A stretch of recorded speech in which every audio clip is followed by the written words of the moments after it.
What if humanity's greatest leap didn't lead upward, but down into a nightmare beneath Europa's frozen ocean? A place where ancient giants watch from the dark, where entire colonies vanish without a trace, and where one scientist discovers that survival isn't triumph, it's permission. Subscribe for more HFI stories.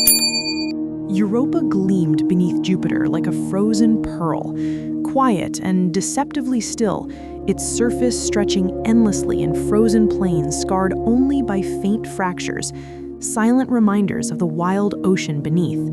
Dr. Kian Voss had studied this moon his entire life, dreaming of its mysteries, worshipping its silence, imagining that humanity's boldest leap would begin here. Yet, as his small descent shuttle pierced Europa's thin atmosphere, slipping through frost-dusted clouds and sinking toward the landing pad of Outpost Helix, he felt a tightness in his chest that no scientific curiosity could ease. For 17 hours, the colony had been silent. No transmissions, no status updates, no emergency codes. Just static. Broken data packets. And something else hidden between the corrupted frames. Shapes, moving, fluid, and enormous, like shadows caught beneath ice. His fingers trembled over the display. Communication loss, structural faults, pressure anomalies. This wasn't a malfunction. This was a graveyard waiting for him to walk inside. The landing pad lights flickered weakly as he touched down, illuminating the surface outpost like a dead machine. Frost coated its windows from the inside. The main airlock hung open at an unnatural angle, as though forced outward. Inside, he found a shattered helmet lying on the floor, its visor blown inward, edges warped as though struck by tremendous pressure. No bodies, no blood, just absence.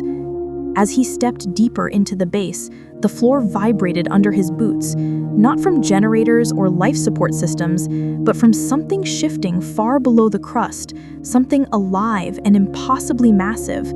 It felt like a heartbeat, slow and ancient. Kian swallowed hard, adrenaline prickling the back of his neck. Europa was never supposed to feel alive. He entered the descent pod, that narrow metal capsule dropping him miles beneath the ice, past frozen layers older than humanity itself. Europa's crust thickened around him in kaleidoscopic blues, streaked with mineral veins and trapped pockets of ancient sea brine. The pod hummed, but his heartbeat thundered louder. The deeper he fell, the darker the ice became, turning from sapphire to cobalt to inky blackness, until it felt as though the world were swallowing him whole. A hollow clang signaled arrival at the lower docking bay, a sound that should have brought relief, but instead sharpened his fear. The moment the doors opened and Europa's ocean floor colony lay before him, he understood why the silence had felt so wrong. Europolis was dying. Emergency lights blinked in pallid red bursts along the curved metallic hallways. Frost blanketed the walls like invasive mold. Electrical sparks snapped through the mist as pipes hissed thin streams of supercooled vapor. Doors hung crooked, bent inward from brute force. The air tasted metallic and bitter. Frozen droplets of blood hovered in midair, suspended in the frigid atmosphere, each one catching the red lights like rubies. Kian stepped carefully, calling out echo of his own voice answered him, swallowed by the vastness of the station and the distant sound of water sloshing where it should not. He reached the research lab first.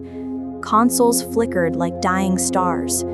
The cracked central screen played the final recording of Dr. Ariel Sato, one of the colony's brightest minds and a friend he once trusted more than himself.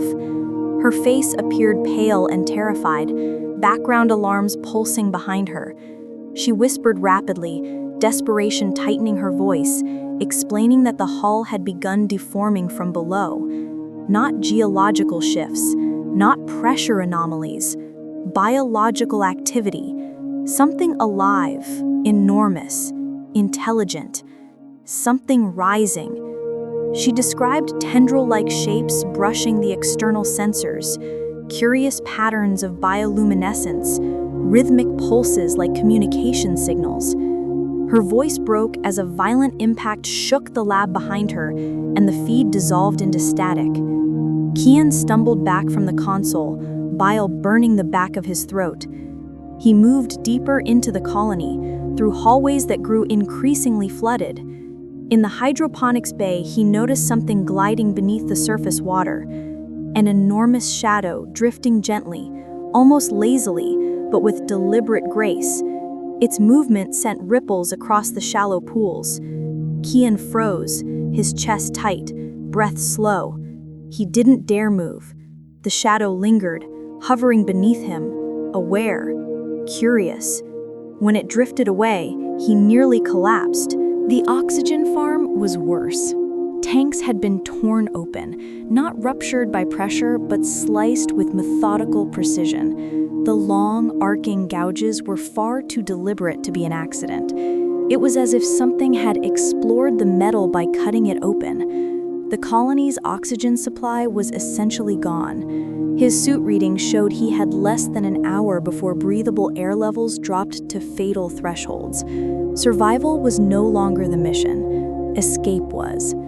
In a submerged corridor, he found a floating corpse, face twisted in terror, hand reaching upward through the icy water as if begging for help in his final breath. A sonar recorder bobbed nearby, replaying a sequence of clicking pulses that formed an unmistakably patterned rhythm. Not random noise, not geological echo, a creature circling, communicating, hunting. The recording ended abruptly with a deep, grumbling call that vibrated through Kian's bones. He fought the urge to vomit. Driven by terror, but fueled by scientists' instinct, Kian made his way to the Ocean Observatory, a transparent dome overlooking Europa's hidden abyss, where liquid water stretched deeper than Earth's oceans. Darkness enveloped everything. Only drifting mineral flecks shimmered like faint stars. Activating the final sonar sweep, he watched the screen as the shape appeared, a gargantuan silhouette, larger than any whale, moving with deceptive slowness beneath the colony. Then the shape shifted direction, upward, toward him. The observatory glass groaned, spiderweb cracks spreading across the dome. A glowing, massive eye pressed against the glass, its bioluminescence soft yet terrifying, studying him with unsettling curiosity.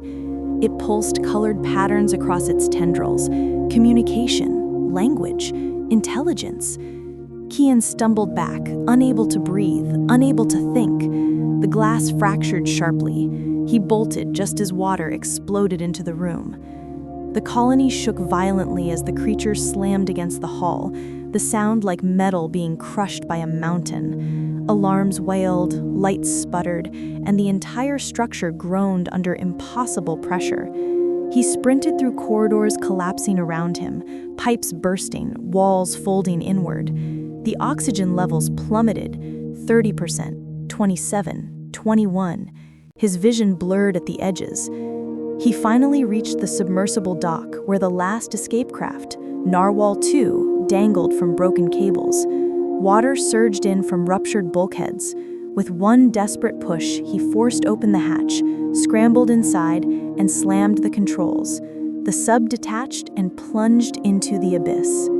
Darkness consumed him. The sonar bloomed with the creature's massive signature once again. It followed him. Its tendrils brushed the hull, bioluminescent symbols rippling across its body like organic code. The sub trembled under pressure, cockpit dome cracking. Kian gasped, bracing himself, but the creature stopped. It released him, slowly, almost gently. It pulsed one final sequence of lights before disappearing beneath the abyss, leaving him trembling and broken. He navigated upward through the ice shaft, reaching the surface.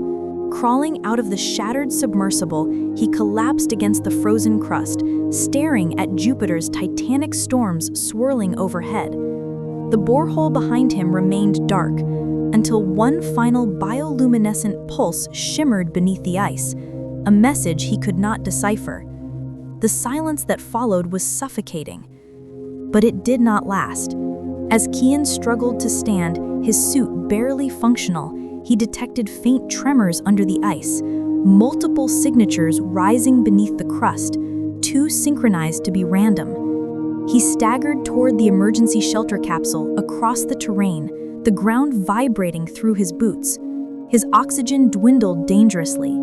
The rescue lander's incoming signal crackled into his headset, Commander Wark shouting through static that seismic readings were spiking, that something enormous was rising beneath the colony ruins, and that Kian had less than a minute before the ice buckled. Kian didn't dare look back, but he felt the world behind him split open. A roaring fissure tore through the surface, racing toward him with unstoppable force. He fell into the shelter capsule just as a geyser of supercooled vapor erupted upward, followed by the shadow of a massive body moving directly beneath him. The rescue lander descended in a blast of exhaust, its struts sinking into slush as Rourke's team dragged Kian inside. No sooner had they sealed the airlock than the hull trembled, a deep impact resonating through the ship. Through the window, Kian saw more shapes beneath the ice. 3, 5, then countless, forming a circle around the borehole. The creatures communicated with thunderous pulses that rattled the lander's frame. The pilot struggled to ignite the engines as pressure waves hammered the hull. Bioluminescent tendrils breached the surface, spreading across the cockpit like glowing hands. The creatures weren't attacking, they were warning. The ice collapsed beneath the lander just as the thrusters ignited, lifting the vessel in a violent ascent. Heat forced the tendrils to withdraw, and the ship shot upward, leaving the collapsing colony far behind. Kian stared through the viewport at Europa shrinking below. Massive fractures spread across the surface, glowing faintly as titanic silhouettes moved beneath the crust. As the lander docked with the orbital station, Kian looked at his cracked wrist terminal. Multiple entities were rising under the ice, forming a vast bioluminescent symbol visible even from orbit, like a glyph directed at humanity itself. He stared until it vanished behind Jupiter's shadow, dread filling him like liquid nitrogen. They had survived, yes, but survival was not victory. It was permission, and Europa had granted it deliberately. Whatever lived beneath that alien ocean had shown restraint once, but restraint was never permanent. They had awakened something ancient, something intelligent, something watching, and it would not remain patient forever. And as Kian escaped Europa's collapsing underworld, one truth followed him across the stars. They didn't let him live because they were defeated. They let him live because they were watching. And next time, humanity may not escape the dark beneath the ice. For appreciation, please like and subscribe. If you want part 2 or the next survival horror chapter, comment below. This journey beneath Europa has only just begun.